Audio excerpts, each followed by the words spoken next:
Hello everyone, welcome to my mini blog.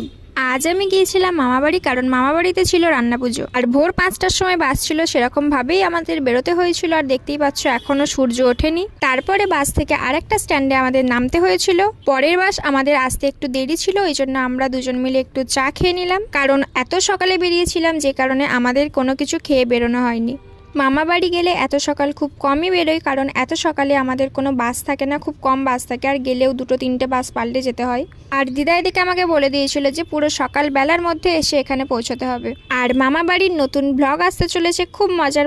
তো সেটা দেখার জন্য তোমরা অবশ্যই তৈরি থেকো, কারণ আজকে মামা বাড়িতে শুধু ভাই নয়, আমার বোনেরাও ছিল, যে কারণে মজাটা আরও বেশি হবে।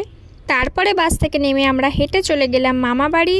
মাঝে মাঝে ভাবি যে ছোটোর থেকে এখানে বড় হলাম, আর এখন এখানেই আমি ঘুরতে আসছি। আর এখানে আমাদের নতুন বাড়ি হচ্ছে, যেটা তোমাদের আমি দেখিয়েছি। তো চলো নেক্সট ভিডিওতে দেখা হচ্ছে, সবাইকে টাটা।